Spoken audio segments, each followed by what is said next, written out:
Very good afternoon student. कैसे हैं आप सभी लोग? चलिए नए सेशन में फिर से हम लोग उसी के आगे अपने पॉइंट को स्टार्ट करके चलते हैं। तो आप लोग अपनी कॉपी पेन निकाल के रख लीजिएगा। आज हम लोग एक प्रैक्टिस सेशन आपके लिए लेकर के आए हैं और वो जो हमारा प्रैक्टिस सेशन है वो E1 और E2 पर डिपेंड होगा। जितना मैंने E1 E2 में आपको बताया, SN1 SN2 में बताया, वो पूरा पार्ट आपको यहाँ पर मिलेगा और आपको जितना मैंने ट्राई किया मैक्सिमम से मैक्सिमम हाई लेवल के क्वेश्चन आपको मैं लेकर के आया हूं। तो चलिए टाइम ज्यादा वेस्ट नहीं करते हैं, स्टार्ट करके चलते हैं। अपना पूरा प्रैक्टिस सेशन स्टार्ट करते हैं। लेट्स स्टार्ट करते हैं। सबसे पहले यहां बात कर लेते हैं। जैसे मैंने फर्स्ट पॉइंट आपको यहां पर दिया, अब मैंने आपसे ये बोला इस पार्ट में क्वेश्चन नंबर 1 आपको दिया है, compare the rate of E one reaction. हमें इवन रिएक्शन का रेट कंपेयर करना है। तो अब रेट की बात जब हम करते हैं तो आपको याद होगा कि किस तरीके से इनका रेट होगा। तो इवन की कंडीशन अगर उसने दी तो मैंने कहा हाँ, इस हैलोजन का रेट क्या है? आपने कहा सर ये 3 डिग्री बना। ये कौन सी डिग्री बना? ये 2 डिग्री बना, ये 2 डिग्री बना। देन अगर मैं यहां पर बात करूं तो ये 1 डिग्री बना।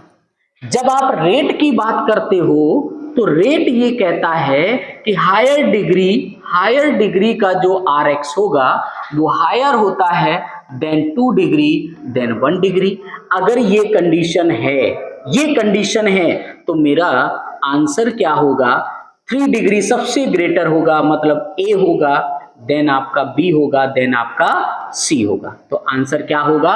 A greater than B greater than C। Clear? अब यहां पर आ जाइए। ये आयोडीन दिया गया, इसके नियरेस्ट पार्ट में डबल बॉन्ड है। यहां पर जैसी मैंने सेकंड पार्ट की आपसे बात की, थोड़ा इसमें करेक्शन है।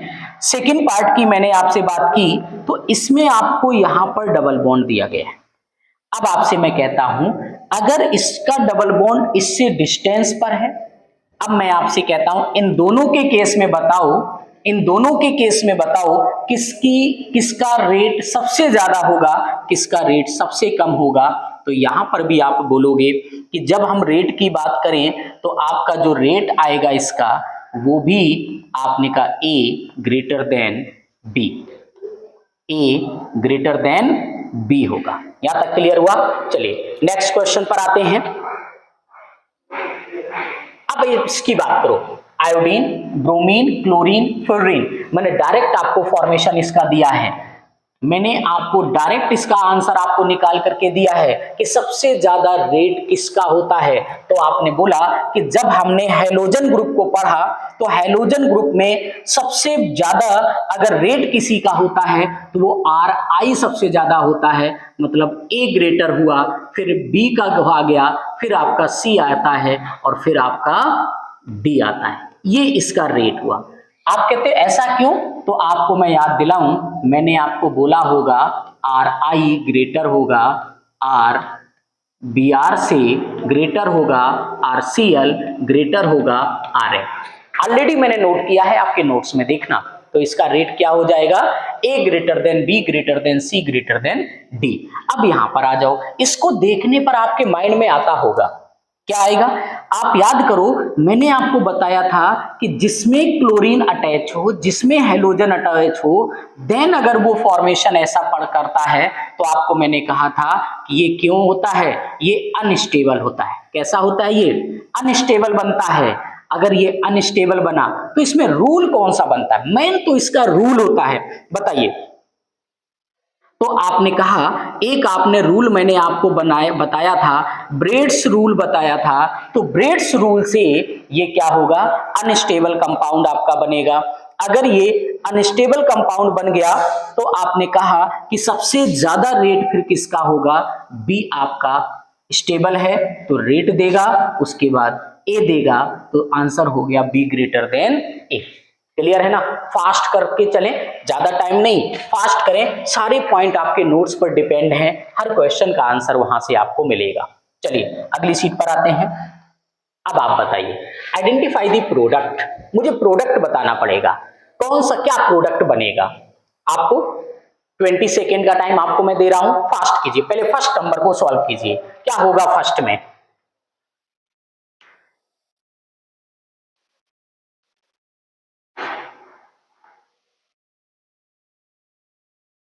बताइए, आपने कहा, अब देखो कुछ पॉइंट्स को हमेशा समझ के चलो, जिससे क्या होगा, क्वेश्चन तो वन है लेकिन मुझे कई सारे आंसर यहां पर वो देगा। मैंने कहा मुझे ये बताओ एल्काइल हैलाइड कौन सा है। आपने कहा सर जो ये एल्काइल एल्काइल हैलाइड जो मुझे मिला, एल्काइल हैलाइड मुझे 3 डिग्री का मिला। ये एल्काइल हैलाइड है, हैलोजन लगा है तो इसकी डिग्री 3 हो गई। सेकंड पर आ जाइए, सॉल्वेंट कैसा है। जैसी सॉल्वेंट की बात की तो आपने कहा सर पोलर प्रोटिक सॉल्वेंट हो गया, पोलर प्रोटिक आपका सॉल्वेंट हो गया क्योंकि वाटर दिया गया है। थर्ड केस में आओ, आपने कहा सर हीट दे दिया है। ध्यान देना, जब हीट दे दिया जाए तो रिएक्शन कौन होगी, इवन रिएक्शन होगी। कौन सी रिएक्शन होगी, तो इवन रिएक्शन होगी अगर हीट आ जाएगा। यहां तक समझ में आया। जैसे इतना समझ में आया आपको, अगर आपने कहा सर ये इवन रिएक्शन होगी तो ओवरऑल कंडीशन तीनों ले लो, पोलर प्रोटिक 3 डिग्री और इवन रिएक्शन इसमें है, तीनों में ओवरऑल कौन सा रिएक्शन दे दिया, इवन रिएक्शन दे दिया। तो हमारी इस इक्वेशन में कौन सी रिएक्शन होगी, इवन रिएक्शन होगी। मुझे बताना क्या इवन रिएक्शन कार्बोकटायन बनाता है, बिल्कुल बनाता है। तो इवन रिएक्शन अगर कार्बोकटायन बनाएगा तो इसका कार्बोकटायन क्या बनेगा, आपने बोला सर CH3 बनेगा। कार्बन इसमें CH3 अटैच है, हैलोजन यहां से रिलीज किया, कार्बोकटायन बना दिया।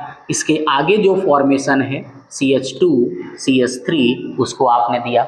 देन मैंने कहा कि जैसे कार्बोकटायन बना, अब आप क्या कहते हो, तो याद करना कि जहां पर इवन रिएक्शन होगी तो उस केस में आपको याद रखना है पोलर प्रोटिक दिया गया तो ये एल्कीन बनाता है। क्या बनाता है, एल्कीन बनाता है। और एल्कीन कहां बनाएगा, क्या इधर बनाएगा या इधर बनाएगा।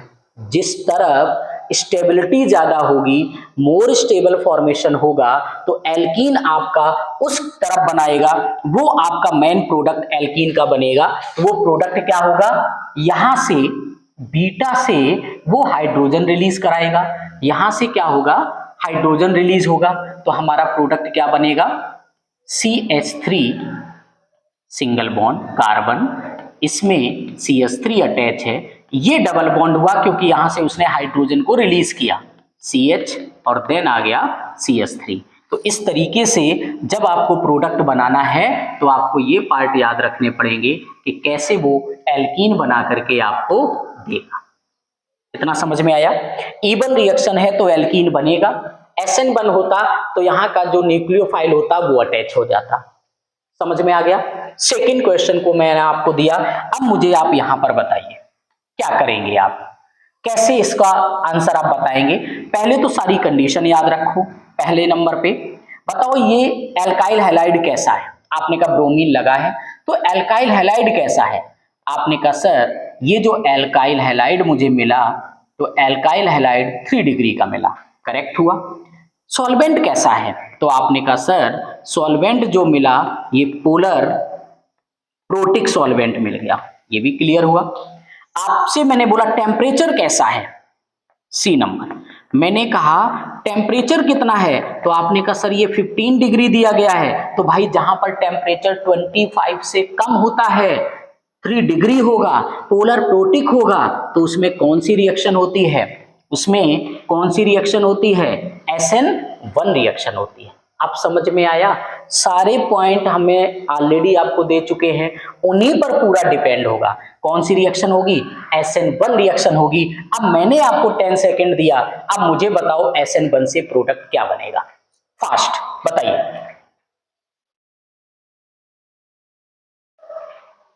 बोलो। आपने कहा सर SN बनाया तो कार्बोकटायन बनाएगा। देखिए मैं हर बात आपको इसीलिए बोलकर चलता हूं, जैसा मैं कर रहा हूं हर पॉइंट वाइज चलेंगे तो कभी मिस नहीं होगा कोई भी आंसर आपसे। CH3 कार्बन, कार्बोकटायन बना दिया आपने, इसमें आपको PH अटैच था। देन आपने कहा सर CH2 और देन बोला आपने CH3। इसके बाद ये जो कार्बोकटायन बना SN बना है ना, तो यहाँ का न्यूक्लियोफाइल क्या है, OH माइनस। ये आपको न्यूक्लियोफाइल बना, क्या बना, न्यूक्लियोफाइल बना। न्यूक्लियोफाइल कार्बोकटायन के पास अटैच होगा तो उसने बना करके दिया CH3, इसी में OH आ गया, यहाँ पर आपको pH दिया गया, ये आपको CH2 है और ये आपको CH3, तो ये आपका क्या बन गया, प्रोडक्ट बन गया। समझ में आया? कितने लोगों का आंसर ये आया है? यस, चेक कीजिए, राइट कर लेना। अब आते हैं नेक्स्ट क्वेश्चन पर, आते हैं हम लोग। चलिए, इसमें बताना, वाटर है, हाई टेम्परेचर है 80 डिग्री सेल्सियस, मिथनॉल दिया गया है, 80 डिग्री सेल्सियस का टेम्परेचर दिया है। 3 पॉइंट में जो लिख करके आपको देता हूं, पहले तो एल्काइल हैलाइड फाइंड करो कौन सा है, फिर आप ये पता करो सॉल्वेंट कैसा है, फिर ये पता करो कि उसमें रिएक्शन कौन सी होगी, वो टेम्परेचर से बताओगे आप, और उसके बाद पता लग जाएगा कार्बोकटायन बनेगा कि नहीं बनेगा, एल्कीन बनेगा या न्यूक्लियोफाइल अटैच होगा। तो दोनों पार्ट आपको समझ में आएंगे। पहले फर्स्ट क्वेश्चन बताइए क्या होगा, क्या क्या पार्ट इसमें दिया गया है, उन सभी को राइट करके चलेंगे आप।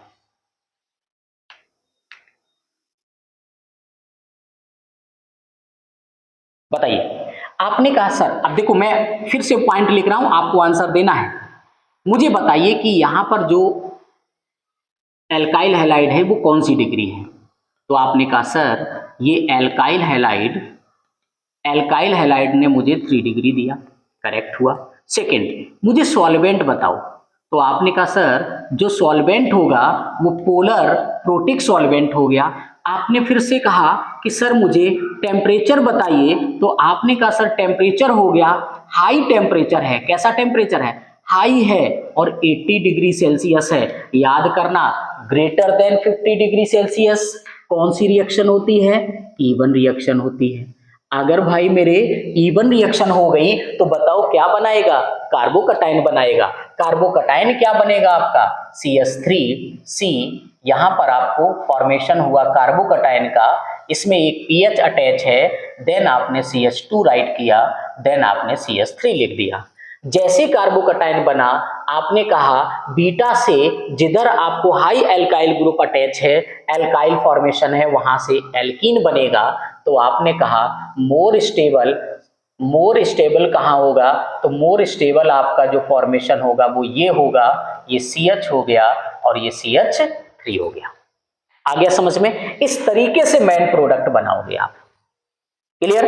इस नंबर में बताओ आप। देखो यहां पर देखने के बाद भी आपको सारी चीजें क्लियर समझ में आ रही होंगी, बट इस टाइप का स्ट्रक्चर ऑलरेडी मैं आपको एक कंडीशन में बता चुका था, वो पार्ट याद होगा तो आप आंसर तक पहुंच जाओगे। चलिए देखते हैं।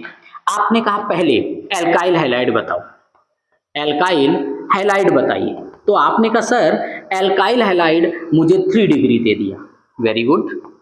मुझे सॉल्वेंट बताओ, सॉल्वेंट यहां पर भी आपको पोलर प्रोटिक सॉल्वेंट हो गया, वेरी गुड।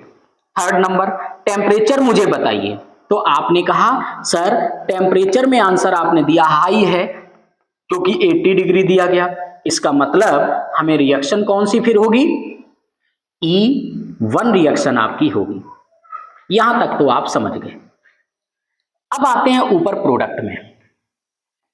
आपने कहा सर E1 रिएक्शन तो हो गई हमारी, अब ये कार्बोकटायन बनाएगा। मैंने कहा ये भी आपकी बात बिल्कुल सही है। ये जैसे ही कार्बोकटायन बनाया तो ये कार्बोकटायन में कैसे बनाएगा, ध्यान देना जरा। इसने कार्बोकटायन बनाया 1 2 3 4 5। देखो कार्बोकटायन बना, रीअरेंजमेंट होगा, यहां पर चेन तो 5 का दिख रहा है और हमें स्ट्रक्चर बना 4 का, तो ये 4 क्या करेगा, ये जैसे ही फॉर्मेशन देगा तो अब ये कितने कार्बन का चेन बन जाएगा, बताइए भाई, 5 का चेन बन गया।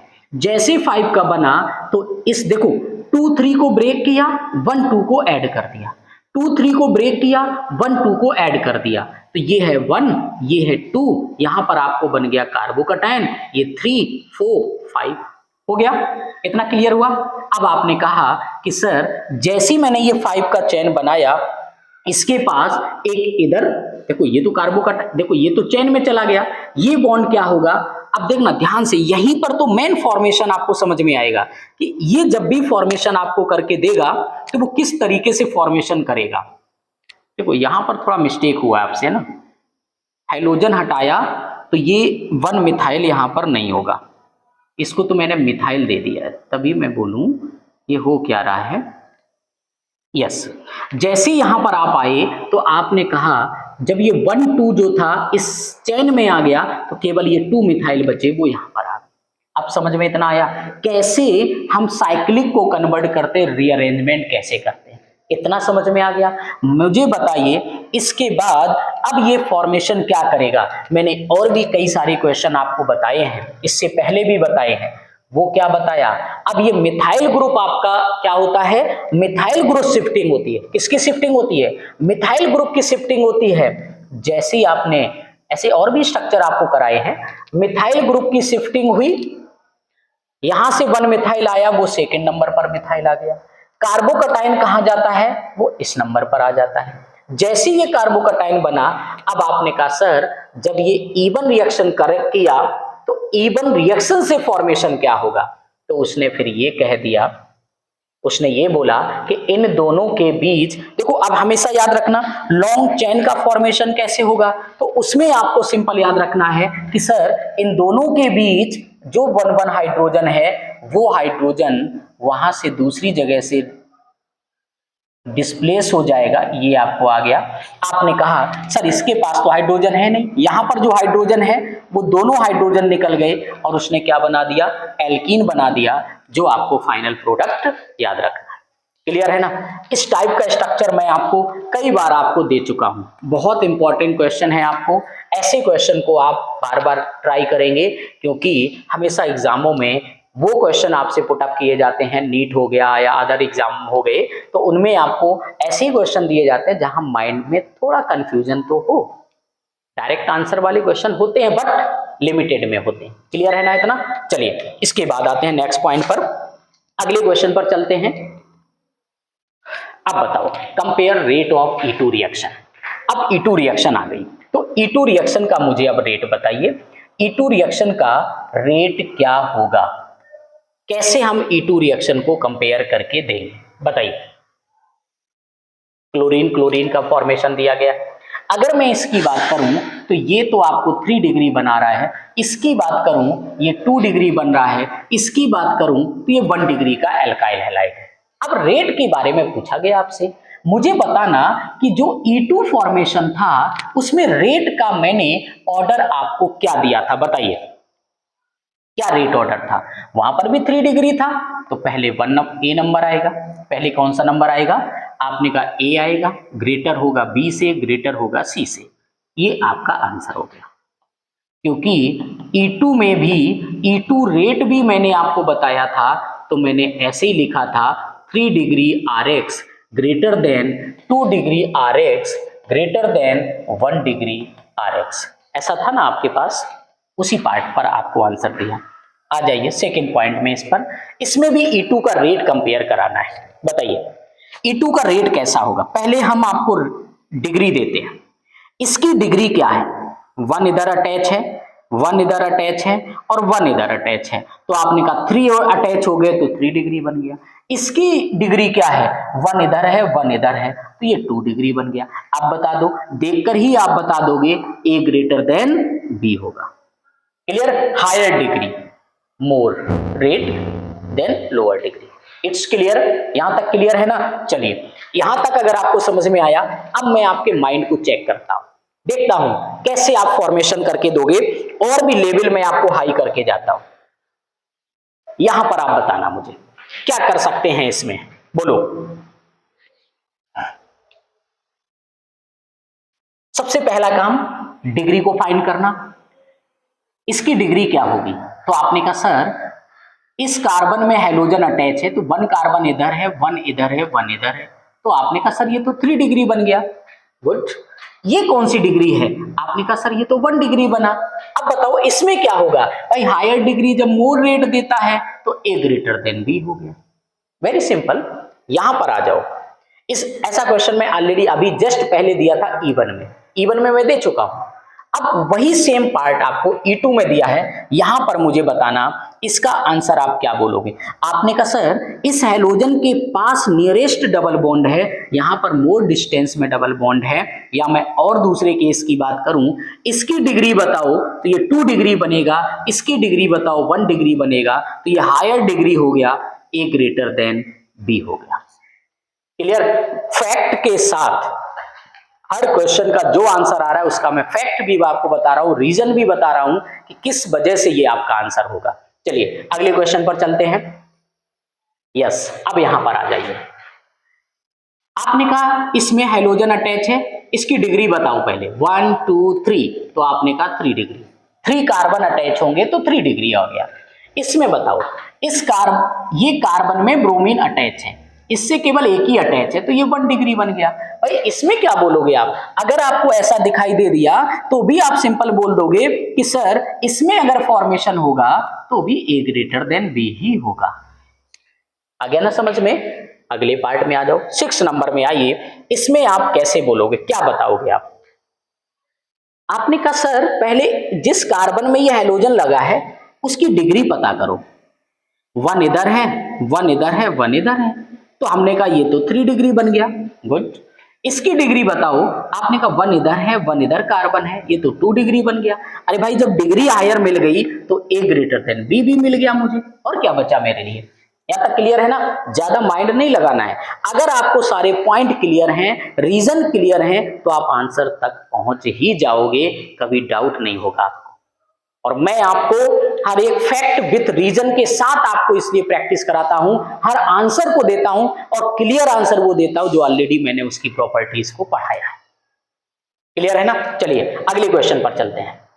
8 नंबर, आइडेंटिफाई द प्रोडक्ट। अब आपको प्रोडक्ट निकालना, इसमें देखो सारे पार्ट आपको निकल कर आएंगे बाहर, जिससे आप आंसर और बेहतर बना सकते हो। उसके बारे में पता चल जाएगा कि इस रिएक्शन में क्या क्या हो सकता है, कौन कौन से फैक्टर यहां पर लगते हैं, उसकी भी बात करोगे।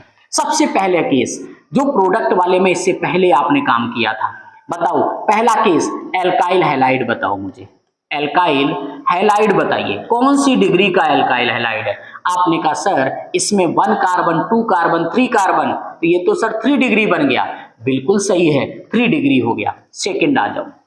अगर मैंने कहा बताओ यहां पर हीट दिया गया है नहीं, जैसे ही आपने देखा कि सर यहां पर तो आपको हीट दे दिया गया, अगर भाई आपको टेम्परेचर दे दिया गया, आपको हीट दिया गया मतलब टेम्परेचर कोई वैल्यू नहीं लिखी है, उसको हमेशा टेम्परेचर हाई लिया जाता है। थर्ड केस में आ जाओ। अब मैंने कहा कि जो आपके पास सॉल्वेंट दिया गया है या बेसिक पार्ट है, जो भी सॉल्वेंट है वो क्या है, तो आपने कहा सर OH लगा है, ONA दिया गया है, तो ये स्ट्रॉन्ग बेस होता है। क्या होता है? स्ट्रॉन्ग बेस बोलते हैं इसको। इतना क्लियर हुआ? जहां स्ट्रॉन्ग बेस आ जाए, टेम्परेचर हाई आ जाए, एल्काइल हैलाइड 3 डिग्री आ जाए, तो मैं आपसे पूछता हूं, अपने नोट्स का पेज निकाल लेना वही जहां पर E1 E2 SN1 SN2 पढ़ाया था। अब मुझे बताना कि इसमें कौन सी रिएक्शन होगी, ये आपके लिए मैंने क्वेश्चन दिया। बताओ कौन सी रिएक्शन यहां पर इन्वॉल्व होगी, बोलो। जिस केस में जहां पर भी आपने फॉर्मेशन अगर दिया, तो अब मुझे बताना स्ट्रॉन्ग बेस अगर आ जाएगा तो मुझे बताओ फिर वहां पर कौन सी रिएक्शन होगी, बोलो। आपने कहा सर ये पार्ट तो मुझे दिखा, सही है, आपने बताया भी अभी कि ये जब भी मिलेगा तो वो स्ट्रॉन्ग बेस होता है। कैसा होता है? स्ट्रॉन्ग बेस होता है। तो वो रिएक्शन कौन सी करेगा? अगर स्ट्रॉन्ग बेस मिला तो वो भी रिएक्शन जो करेगा वो E2 फॉर्मेशन करेगा। क्या करेगा? वो E2 फॉर्मेशन करेगा। इतना क्लियर है ना? वो E2 रिएक्शन करेगा। अगर ये वीक हो जाता तो E1 आ जाता, वीक होता तो E1 आ जाता। अब आपने कहा सर, लेकिन आपने तो कहा सर टेम्परेचर हाई है, बिल्कुल सही है, E2 रिएक्शन टेम्परेचर हाई में भी होती है। अगर सॉल्वेंट आ जाए तो वो सॉल्वेंट भी आपको एप्रोटिक होना चाहिए, लेकिन यहां पर हम अभी सॉल्वेंट की बात नहीं करके चल रहे, ये हम मुझे बेस मिल गया है। जैसे स्ट्रॉन्ग बेस मिला E2 फॉर्मेशन हुआ। आपने कहा सर अब प्रोडक्ट क्या बनेगा? जब प्रोडक्ट की बात की तो आपने कहा सर ये कार्बोकटाइन का फॉर्मेशन तो नहीं करेगा, ये डायरेक्ट क्या करेगा, अपना प्रोडक्ट बना देगा और यहाँ डबल बॉन्ड बनाएगा, CH हो गया, देन CH3 हो गया। ये डायरेक्ट प्रोडक्ट अपना बना करके आपको देगा। यहां तक क्लियर है ना? यहां तक कोई डाउट नहीं? चलिए अगले पार्ट पर चलते हैं फिर से। अब इस पार्ट में मैं आपको फिर से 10 सेकेंड देता हूं, बताना मुझे क्या कर सकते हो, क्या दिख रहा है इसमें, फाइंड करो, फास्ट करना, क्या इसमें समझ में आ रहा है आपको। जैसे ही आपने इसको देखा तो पहले तो मैंने आपसे कहा इसकी डिग्री बताओ, 1 इधर है 1 इधर है, आपने कहा 2 डिग्री। मैं पहले पार्ट की बात करूं, जो एल्काइल हैलाइड है, एल्काइल हैलाइड है, ये आपको 2 डिग्री का मिला। टेम्परेचर कैसा है, ध्यान दो, टेम्परेचर कैसा है, तो आपने कहा सर हाई टेम्परेचर हो गया, और हाई टेम्परेचर E2 का सिग्नल होता है। थर्ड केस में आ जाओ, आपने एल्कोहलिक KOH ले लिया, भाई मेरे एल्कोहलिक जो KOH होता है ये स्ट्रॉन्ग बेस होता है। कैसा होता है? स्ट्रॉन्ग बेस होता है। तो ये जैसे ही स्ट्रॉन्ग बेस मुझे दिख जाए, हमेशा बोल देना रिएक्शन कौन सी होगी, E2 रिएक्शन होगी। कौन सी रिएक्शन होगी? E2 रिएक्शन होगी। अगर वहां पर E2 रिएक्शन हो गई, वहां पर कौन सी रिएक्शन होगी? E2 रिएक्शन होगी। तो E2 रिएक्शन क्या करेगी? अब आपसे मैं कहता हूं E2 रिएक्शन अगर है तो वो स्टेबल कंपाउंड, एल्कीन स्टेबल बनाएगा। वो कैसा बनाएगा देखना। अब प्रोडक्ट पर आ जाइए।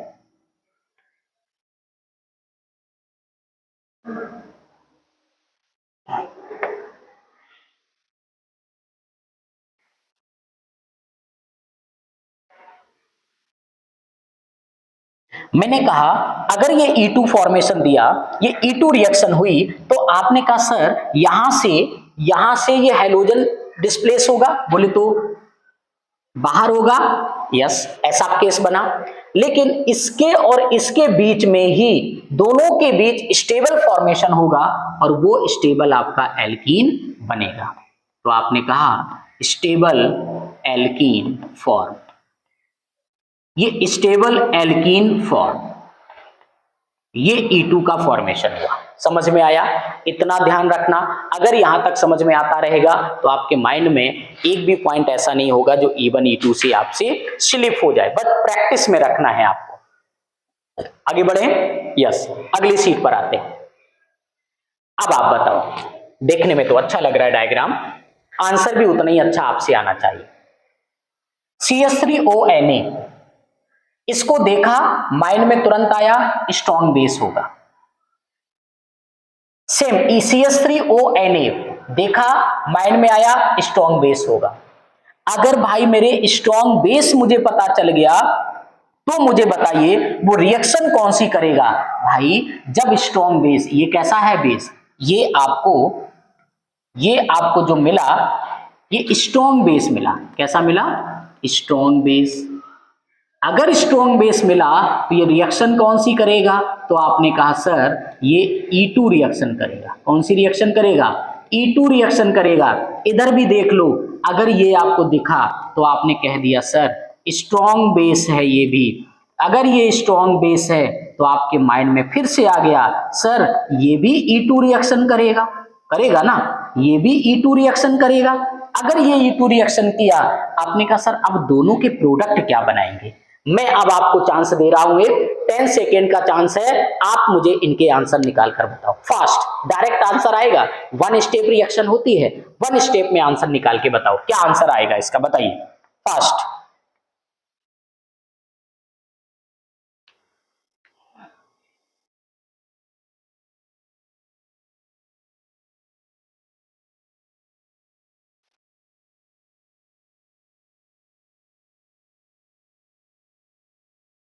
बोलो। चलिए, जब भी एक पॉइंट आपको दे दूं, अगर आपको ऐसा लगता भी है कि मुझे नहीं आ रहा है, तो मैं आपको बता दूं, एक मेन पॉइंट आपको यहां लिख करके दे रहा हूं। E2 reaction is anti elimination. जो E2 रिएक्शन होती है वो एंटी एलिमिनेशन रिएक्शन बोला जाता है, इतना याद रखना। E2 को एंटी एलिमिनेशन रिएक्शन बोला जाता है। आप प्रोडक्ट पर आ जाओ। आपने कहा सर अब हम प्रोडक्ट पर जैसे ही चलते हैं, तो मैंने कहा, आपने बोला कि सर ये बेंजीन जो मेरा बना था, बेंजीन आपका बना, सॉरी साइक्लो बना था, साइक्लो ने क्या किया, यहां पर इसको एक टॉप ऑर्डर में बोले तो फ्रंट साइड में, बैकवर्ड नहीं, फ्रंट पर आपको CH3 अटैच था टॉप में। देन यहां का हेलोजन हटाया, आप ये एज्यूम करोगे यहां का हेलोजन हटा तो कार्बोकटाइन बना। ये जो बैक साइड में हाइड्रोजन है वो हट जाए, क्योंकि ये बैक साइड का फॉर्मेशन करेगा। हाइड्रोजन हटाया, हेलोजन हटाया, तो बताओ यहां पर क्या लग जाएगा, डबल बॉन्ड लग जाएगा। समझ में आ गया?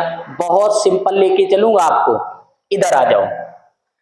आपने बोला सर ये बेंजीन हमें साइक्लो दिया गया है, सॉरी बेंजीन स्ट्रक्चर दिखता है ना इसलिए साइक्लो दिया गया है। साइक्लो क्या होता है, एंटी एलिमिनेशन करता है। मैंने क्या बोला, एंटी एलिमिनेशन करता है।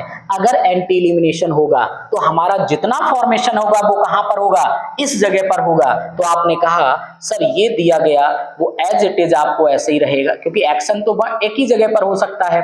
तो आपने कहा कि सर जहां पर हाइड्रोजन होगा एक्शन हमारा वहां पर होगा।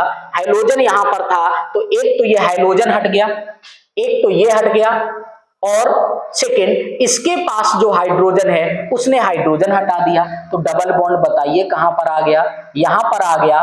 ये जो फॉर्मेशन दिया गया था वो एज इट इज आप उसको फॉर्मेशन करके दे दोगे। यहां पर था आपका जो भी CH3 अटैच होगा, CH3 अटैच है, इसके पास भी CH3 था, यहां भी CH3 है। यहां से हाइड्रोजन गया, इसके पास से हाइड्रोजन गया, तो डबल बॉन्ड यहां पर आएगा, वहीं पर डबल बॉन्ड फॉर्मेशन कर दिया। अब आया समझ में? E2 रिएक्शन कैसे हो रही, क्लियर समझ में आ रहा है ना? आते हैं अगली सीट पर, चलते हैं 10th नंबर में। यहां पर आप बताइए, कुछ तो पार्ट देखने में बहुत सिंपल लग रहा होगा आपको, लेकिन अब उनके आंसर देते समय अब मैं देखता हूं कि अपने माइंड को आप कितना कंट्रोल में रखते हो और आप आंसर तक पहुंच जाते हो। बताइए, पहली चीज, जैसे ऐसे दिया, मैंने कहा मुझे बताओ एल्काइल हैलाइड कैसा है, बोलो कैसा एल्काइल हैलाइड है। आपने कहा सर ये 3 डिग्री का है, मैंने लिख दिया। सेकंड केस, सॉल्वेंट कैसा है, तो आपने कह दिया सर सॉल्वेंट में वाटर लिखा है तो पोलर प्रोटिक सॉल्वेंट हो गया। ये भी आपकी बात बिल्कुल सही है। अब मैंने आपसे कहा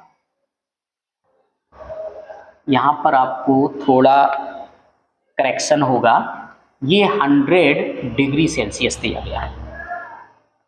देन आपको दिया गया टेम्परेचर, मुझे टेम्परेचर बताओ, तो आपने कहा सर टेम्परेचर 100 डिग्री सेल्सियस। अरे भाई ये तो बहुत हाई टेम्परेचर हो गया। जैसे ही टेम्परेचर बहुत हाई हुआ, अब आपके माइंड में क्या आएगा, जैसे ही आपने कहा कि सर अगर टेम्परेचर बहुत हाई हो गया तो उस केस में हम SN1 नहीं देते हैं, E1 रिएक्शन देते हैं। कौन सी रिएक्शन देते हैं, E1 रिएक्शन देते हैं। अगर आपने E1 रिएक्शन दिया तो क्या कार्बोकटाइन बनेगा, बिल्कुल बनेगा। तो आपने कहा सर पहले कार्बोकटाइन बनेगा, यहां CH3 होगा, यहां पर भी CH3 है और ये कार्बोकटाइन बन गया। जैसे कार्बोकटाइन बना, अब आपका प्रोडक्ट बनेगा। तो मैं आपसे कहता हूं कार्बोकटाइन बनने के बाद देन प्रोडक्ट बनेगा, इधर इधर इधर कहीं पर भी फॉर्मेशन करो, लेकिन ये ऑलवेज टॉप पार्ट में फॉर्मेशन करेगा।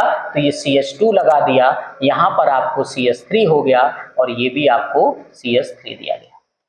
ये आपका प्रोडक्ट होगा। इतना समझ में आया? अब आते हैं नेक्स्ट पार्ट पर। अगला भी एक क्वेश्चन आपको मैंने दे रखा है, ये भी शायद वहां पर आपको किसके प्रेजेंस में हो रहा है वो नहीं दिया है, मैं थोड़ा इसको राइट करता हूं। 15 डिग्री सेल्सियस। अब बताइए, अगर ऐसी कंडीशन है आपके पास, अब आप क्या करोगे? अगर ऐसी कंडीशन है तो क्या करोगे? सबसे पहली चीज पता लगाने के लिए एल्काइल हैलाइड बताओ मुझे। आपने कहा सर एल्काइल हैलाइड 3 डिग्री का हो गया। सेकंड चीज पर आ जाओ, मुझे सॉल्वेंट बता दो। आपने सॉल्वेंट की बात की तो आपने कहा वाटर है, पोलर प्रोटिक सॉल्वेंट हो गया।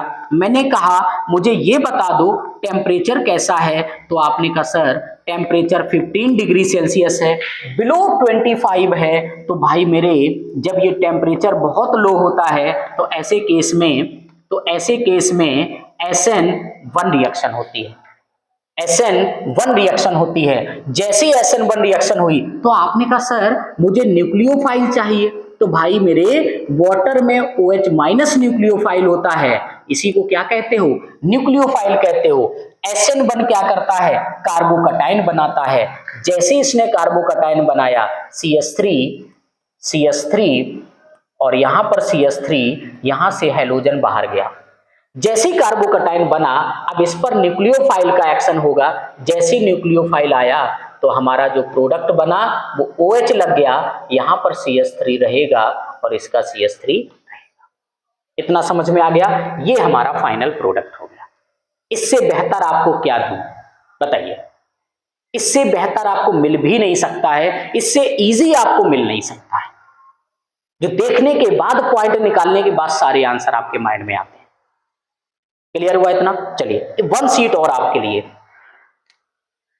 इसको करके बताना तो मैं समझूं कि आपको नहीं, मैंने जो बताया है वो आपको समझ में आएगा। बताइए, इसको आप एक बार सॉल्व करके बताएं।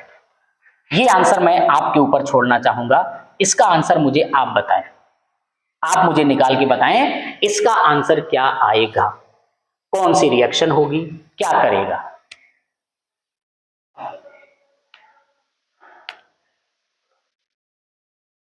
बताइए। देखो ये सब एल्काइल ग्रुप अटैच है, ये भी एल्काइल ग्रुप अटैच है, और जहां पर बल्कि बेस आता है आपको पता है E2 होगा। यहां पर बल्कि बेस लिख दिया उसने, इसी को हम क्या कहते हैं, बल्कि बेस कहते हैं। ये बल्कि बेस है। अगर बल्कि बेस आया तो आपने तुरंत कह दिया रिएक्शन कौन सी होगी, E2 रिएक्शन होगी। कौन सी रिएक्शन होगी, E2 रिएक्शन होगी। जब मैं E2 बता रहा था तो मैंने साइड में आपको एक सिरजेप बताया था, एक आपको सिरजेप बताया, एक हाफ मैन आपको बताया था। दोनों प्रोडक्ट यहां पर मिलेंगे। इसमें आपने देखा कि ये भी बल्कि बेस हमें मिल गया। ये क्या है, बल्कि, ये बल्कि बेस आपको मिला। अगर बल्कि बेस मिल गया तो आपने कहा सर बल्कि बेस मिला, तो आपने बोला कि सर ये भी जो रिएक्शन होगी वो कौन सी रिएक्शन होगी, E2 रिएक्शन होगी। कौन सी रिएक्शन होगी, E2 रिएक्शन होगी। अब आते हैं इसके प्रोडक्ट पर। वो डिपेंड करता है कि हमें कैसे फॉर्मेशन यहां पर मिलेंगे। अब आ जाओ कुछ अपने भी पॉइंट की बात कर लेते हैं जिससे हम समझ भी पाए सारे पॉइंटों को। मुझे बताओ एल्काइल हैलाइड कैसा है, एल्काइल हैलाइड कैसा है। तो आपने कहा सर एल्काइल हैलाइड 3 डिग्री का मिल गया, गुड। सेकेंड आ जाओ, सेकेंड केस में जैसे ही आए तो आपने कहा कि सर टेम्परेचर पहले बताओ, तो मैंने कहा टेम्परेचर में हीट लिखा है तो मैंने आपसे ऑलरेडी बता रखा है उसमें कैसा टेम्परेचर लेते हैं, हाई टेम्परेचर लेते हैं। थर्ड केस में ONA जहां पर आ जाता है, भले ही बल्कि बेस है लेकिन ये कैसा होता है, स्ट्रॉन्ग होता है। कैसा होता है, स्ट्रॉन्ग बेस होता है। जैसे इतनी कंडीशन आपने पढ़ी, अब आ जाते हैं कि जब स्ट्रॉन्ग बेस आ जाए और उसी में जहां पर स्ट्रॉन्ग बेस आ जाए उन केस में हमारे प्रोडक्ट बनते क्या क्या हैं। उन सभी केसों में जहां पर बल्कि बेस आपको मिले, यहां पर क्या मिला, बल्कि बेस मिला।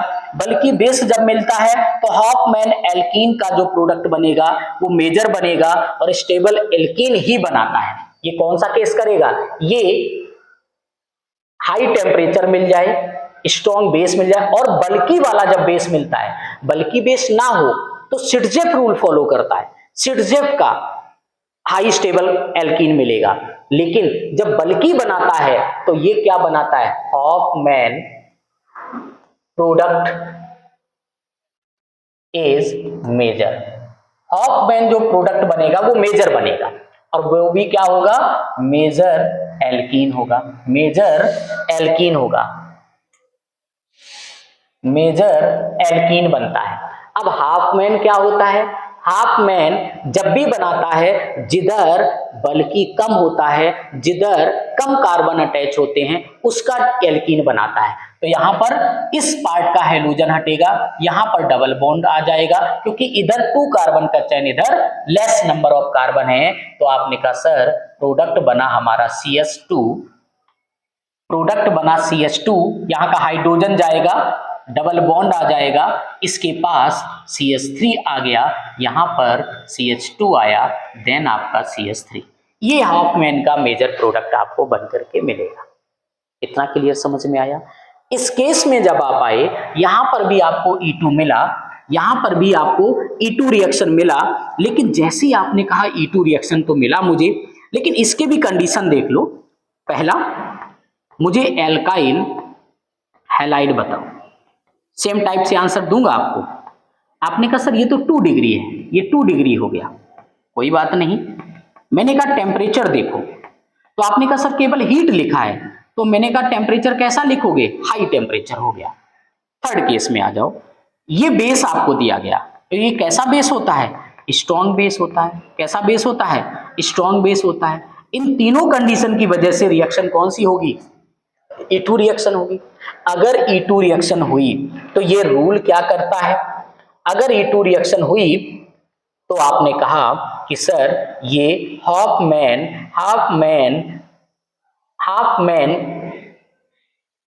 प्रोडक्ट बनाएगा, हाफमैन का प्रोडक्ट बनाएगा, वो स्टेबल एल्कीन जो हो बनकर आएगी, वो स्टेबल एल्कीन होगी हाफमैन से। अब क्या बनाएगा, ध्यान देना, ये आया। आपने कहा सर यहां का हाइड्रोजन गया, लेस नंबर ऑफ कार्बन इधर है, तो डबल बॉन्ड किसके बीच में लगेगा, इनके बीच में लगेगा। ये हाफमैन का एल्कीन जो मिलेगा वो लेस फॉर्मेशन का मिलता है, और ये आपका प्रोडक्ट बनेगा। आ गया समझ में? आपके तो सर अगर ये यहां पर ONA की जगह कुछ और दे देता, ये बल्कि फॉर्मेशन ना देता, तो बल्कि बेस अगर ना देता, तो ये डबल बॉन्ड कहां जाता, तो पता है ये डबल बॉन्ड इधर नहीं आता, ये डबल बॉन्ड इसके बीच में जाता, ये डबल बॉन्ड इसके बीच में जाता, यहां पर डबल बॉन्ड आता, तो सिट्जेप का हाई स्टेबल मेजर प्रोडक्ट बनता, सिट्जेप का। इतना क्लियर हुआ? यहां तक के पूरे केस में हम आपसे बात किए, ये हमारा E1 E2 SN1 के भी आगे केसेस में आपको कई सारे रिएक्शन हम आपको बता के चलेंगे। तो ये तो प्रैक्टिस सेशन था, एक बार आप इसको राइट कर लें। फिर भी अगर कोई डाउट होता है किसी भी क्वेश्चन में, तो आप इसी में कमेंट बॉक्स में दीजिएगा। नहीं तो मैंने आपको लास्ट टाइम भी आपको ये क्लियर बताया था कि अगर किसी भी क्वेश्चन में आपको डाउट होता है, किसी भी क्वेश्चन में आपको डाउट होता है, तो आप इस नंबर पर मुझे मैसेज कर सकते हैं, अपना सजेशन मुझे दे सकते हैं कि सर इस क्वेश्चन में मुझे डाउट था। फिर भी और ज्यादा से ज्यादा लोगों तक हमारे चैनल को आप सब्सक्राइब करने के लिए बोलिए, सर्च करें @देव क्लासेस 4243। ज्यादा से ज्यादा लोगों तक बोलिए और हमारे मैटर को वहां तक पहुंचाएं आप लोग, यही जिससे हम और बेहतर से बेहतर आपको सारी चीजें दे सकते हैं। तो आप एक बार इसको राइट करें, देन हम एक नए पॉइंट पर फिर से आगे चलते हैं, कुछ टॉपिक हैं उनको कंप्लीट कराते हैं।